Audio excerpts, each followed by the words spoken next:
Estamos en la noche de Seré Curioso. Quiero decirles que llegó el préstamo para pasivos del Banco República con la tasa más baja y acreditación instantánea por eBrow. Para atención presencial en sucursales, consulta en brow.com.uy. Banco República, nuestro banco país. Mario, el gerente de Vertical Skies, Marcelo Acuña, y ya sabes de qué te voy a hablar, fue formalizado por cohecho calificado en el marco de una investigación por espionaje, tanto a ti como al ex legislador Charles Carrera. Carrera dijo que no estaban felices y que el hecho atentaba contra la democracia. ¿Vos entendés que este pedido de espionaje, porque el espionaje en sí nunca se pudo comprobar, tuvo algo que ver con la denuncia de ustedes dos contra el gobierno pasado por la denuncia en Fiscalía, dada la extensión del contrato del puerto? No es lo que lo pensemos nosotros. Eso está escrito en los chats que intercambiaron el señor Acuña con el señor Astesiano. O sea, eso estaba escrito en esos intercambios y es lo que tomó en consideración la Fiscalía en primer lugar, el juzgado en segundo lugar, de que querían recabar información de nosotros, buscarnos trapos sucios para presionarnos, y ahí está el tema del ataque a la democracia, de tratar de presionar a legisladores para que no cumplan su rol político, justamente asociado a que éramos los denunciantes en la demanda vinculada al contrato entre el gobierno y la empresa Catón Nací sobre el puerto de Montevideo. O sea que no es una especulación o una presunción nuestra. Bien. Es algo que está en todos los documentos judiciales, que era explícito que esa era la razón. El medio vaso lleno es que esto se detectó, se sancionó. El medio vaso vacío es que, como no hubo colaboración de Astesiano, de Acuña, de nadie, no se supo cómo comenzó. No se supo quién es el mandante original de esa búsqueda de información espuria y antidemocrática. De acuerdo. El año pasado fuiste candidato en las internas del Frente Amplio. De hecho, ahí en esa instancia fue que te tuvimos aquí en los sillones de Seré Curioso. Así es. ¿Por qué te bajaste? ¿Por qué decidiste bajar tu precandidatura? Bueno, en su momento lo explicamos, ¿verdad? Era un tema de la evaluación concreta del proceso electoral, que obviamente perjudicaba nuestra candidatura por el hecho de que se había dado una creciente polarización en la interna del Frente Amplio entre las candidaturas de Yamandú y Carolina.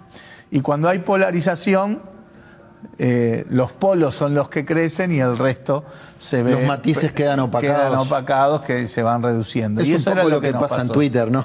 Ah. Salvando las distancias.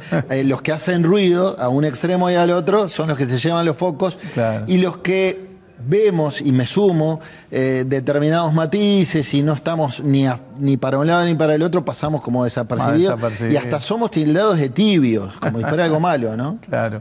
Esa es la principal razón. Esa es la principal razón que dijimos, no tiene sentido seguir en este proceso, porque además iba a trasladarse un resultado electoral que iba a ser muy negativo para nuestro espacio. Y bueno, y en aquel momento tuvimos que optar, obviamente, entre la candidatura de Yamandú y la de Carolina, y también lo explicamos en su momento, que optamos por la candidatura de Yamandú porque en todo el proceso político de los últimos tiempos caminamos mucho más cerca con los sectores que apoyaban la candidatura de Yamandú que con los sectores que apoyaban la candidatura de Carolina. Y me refiero a los procesos internos en el Frente Amplio, al trabajo parlamentario, a la definición sobre algunos temas sustanciales, como fue, por ejemplo, la cuestión del plebiscito de la seguridad social, etc. ¿Cuándo comienza a gestarse tu candidatura a la Intendencia de Montevideo? ¿Fue iniciativa propia? ¿Vos sentías el deseo y te tenías fe? ¿O, como dicen, bueno, me vinieron a, como dicen algunos... La barra me pide. Sí, la barra me pide, no me queda otra, ¿no? No fue iniciativa propia, fue iniciativa propia, pero hace un tiempo que se conversa en distintos ámbitos, obviamente en sereñistas y después también con otros sectores. Y de alguna manera yo me considero un privilegiado, porque de cara a un gobierno del Frente Amplio, en realidad muchos colegas tuyos me preguntaban en ese momento, bueno, Vergara va a ser el ministro de Economía, Vergara va a ser canciller, Vergara va a ir al OPP o al Banco Central, o va a la Cancillería, bueno, la canciller ya lo dije. Y también después empieza a manejar la posibilidad de la candidatura a la intendencia. O sea que en realidad es un proceso que implicó una decisión ante distintas opciones. No digo que todas esas estuvieran disponibles, pero había más de una. Opté por una cuestión, también era la posibilidad de seguir siendo senador el los 5 Senado, años. claro. Opté por un lugar que siento más cómodo, que es la cuestión ejecutiva. Y el desafío de la intendencia me gusta porque está vinculado mucho más directamente, más cercano a los problemas cotidianos de la gente, ¿verdad? Ojo que no pienso que manejar el Ministerio de Economía, el Banco Central, no esté vinculado al bienestar de la gente. Por supuesto que lo está. Pero acá desde la intendencia uno tiene... De última son desafíos que ya tomaste en otro momento. Exacto, sí, me siento muy satisfecho de eso y además soy de los que piensan que segundas partes no siempre son las mejores. Pero estoy muy satisfecho de esta decisión. Bien. Ahora en campaña, recorriendo todo el departamento, en contacto con la gente. Te voy a hacer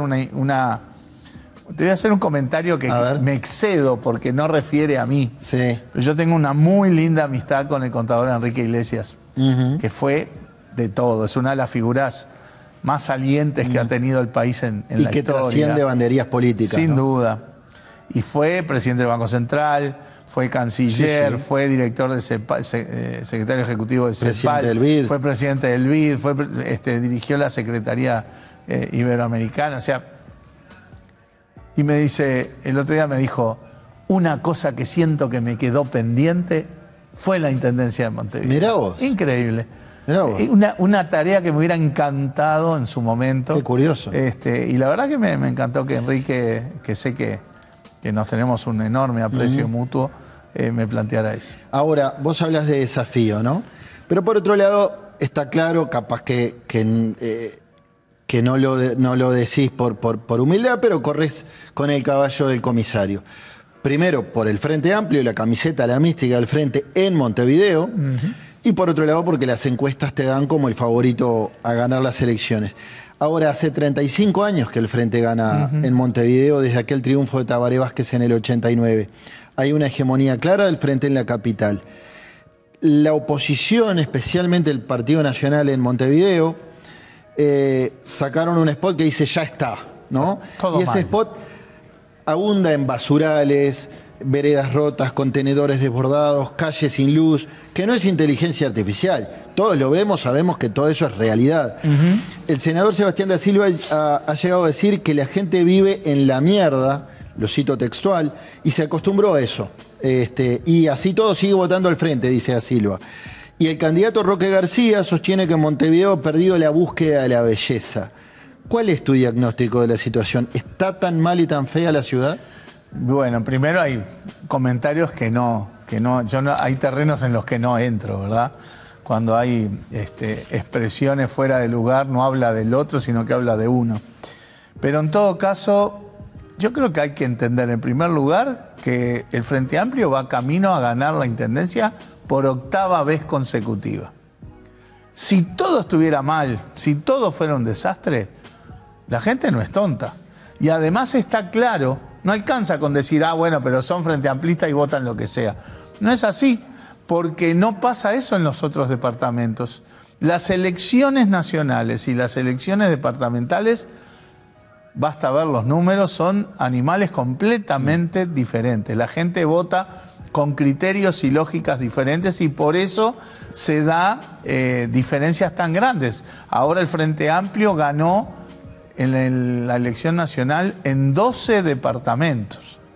Pero te peleé un poquito. Te peleé un poquito. Un correligionario tuyo, Raúl Sendic, dijo: en Montevideo el Frente Amplio pone una heladera y gana.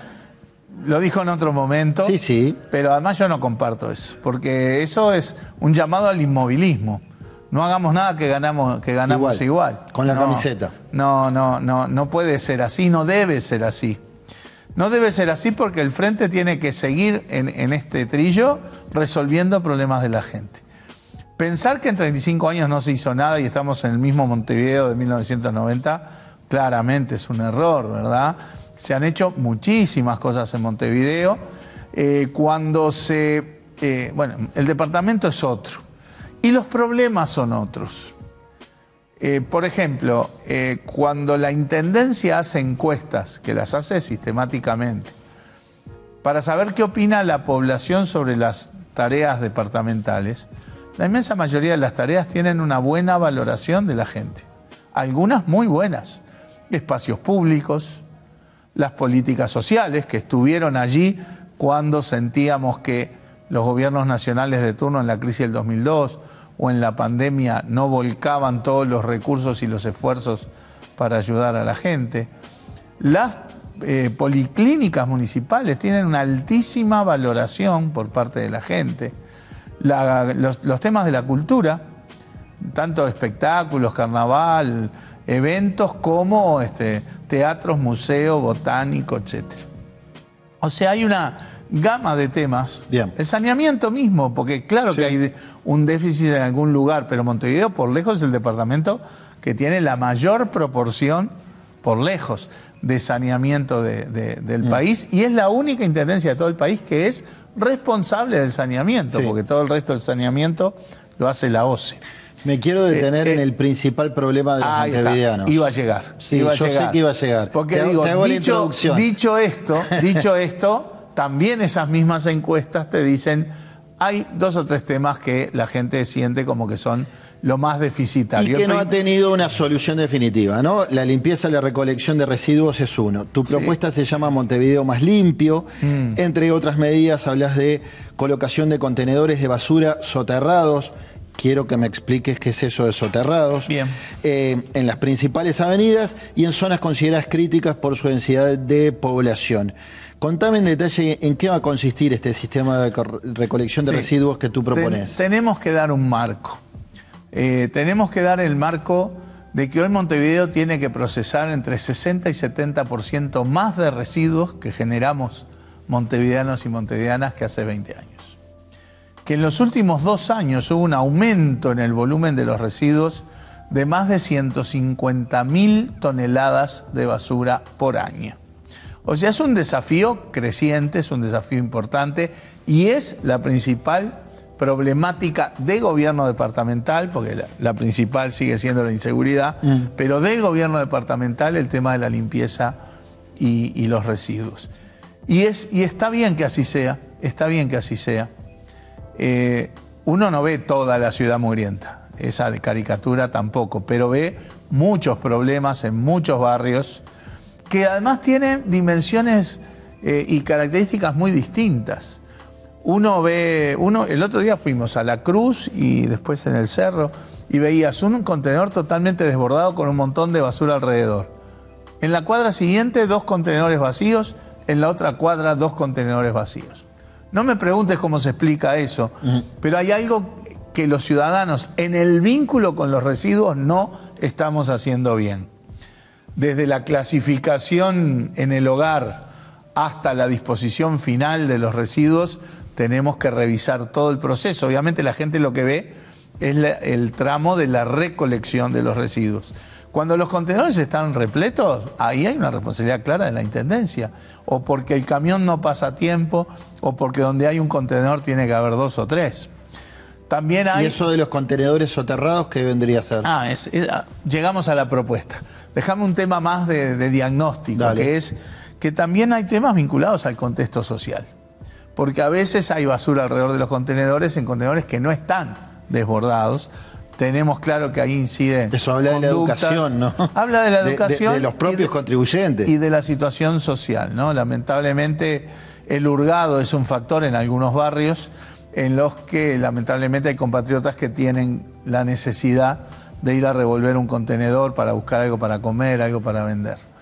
Bueno, eso obviamente no se resuelve por la ingeniería de la recolección de residuos. Si bien hay que trabajar para que los residuos estén la menor cantidad de tiempo posible en la vía pública. Y hay que abordar temas de políticas sociales en coordinación con el MIDES, con Salud Pública, con Vivienda, con el Ministerio del Interior.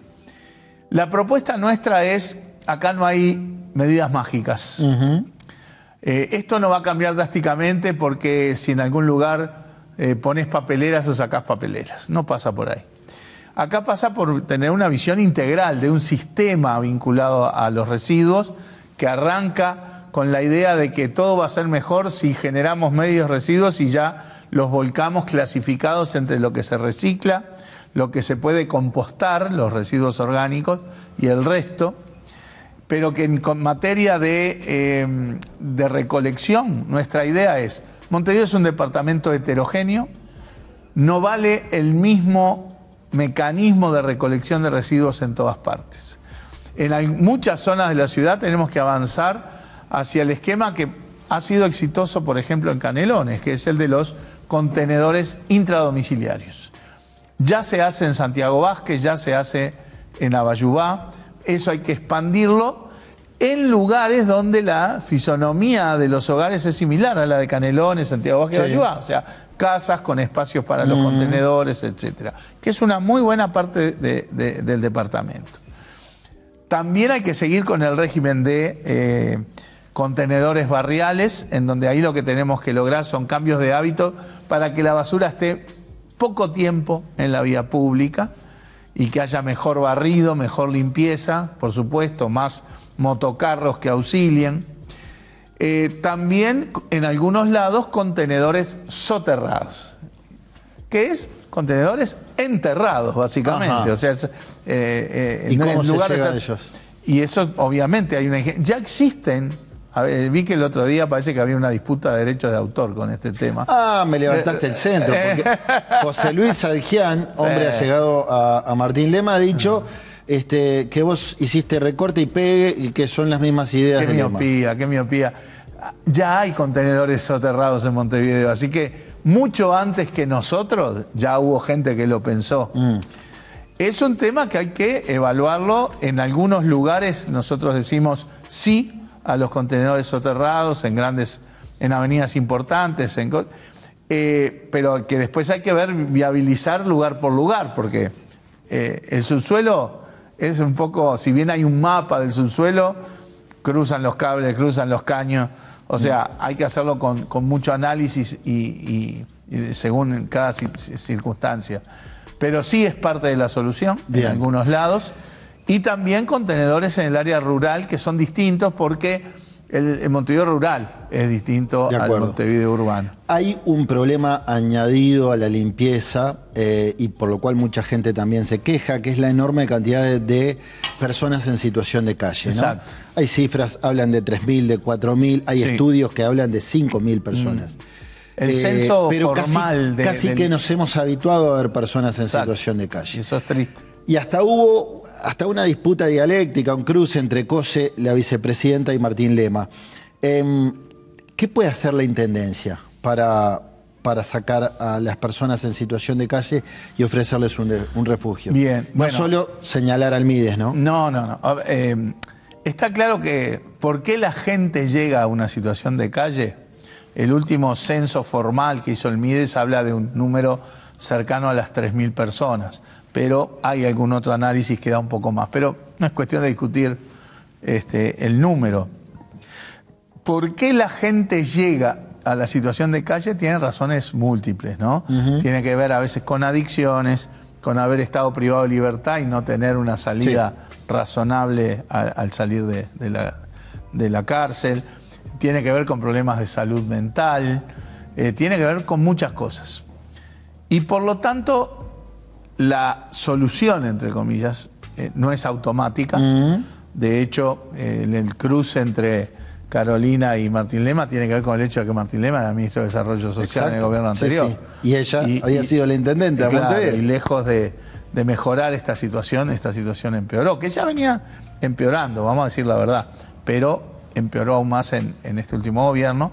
En el último gobierno del Frente... unas 700 personas más pasaron a vivir en calle. En el gobierno anterior, alrededor de 1.000 personas más pasaron a vivir en calle. Es un tema que no lo resuelve la Intendencia, pero que la Intendencia no se puede desentender. Tiene que ser parte del equipo de solución que incluya al Mides, que incluya al Ministerio de Vivienda, que incluye al Ministerio de Salud Pública, que incluye al Ministerio del Interior. Bien.